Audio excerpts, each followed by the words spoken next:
Ashley and welcome back to another Fun Size Hebrew lesson. Today we're going to be discussing some letters that might seem confusing when you first start Hebrew.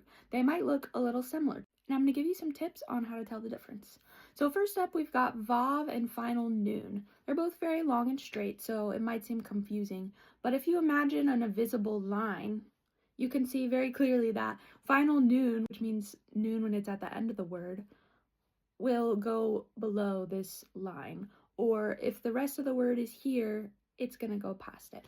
So that one I think is clear once you see it in the context of a whole word. And sometimes when Vav is printed, it doesn't really have the little tail, so that could make it easier, I guess.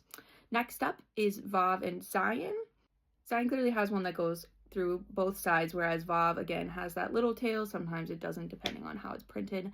Dalet and Resh. Though this is very clear when it's handwritten, that might not be the same.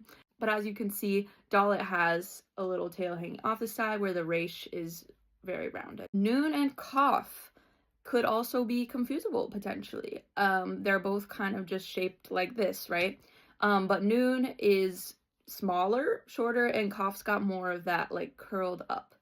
Same with, like, Gimel, Bet, and Nun. They're all kind of generally shaped the same-ish, facing the same way, but Gimel does have that tail, and Beit also has a tail hanging off the back. So overall, I think the more you see these letters, it won't be a problem for you, but I hope this helps you in differentiating them as you begin your Hebrew learning journey.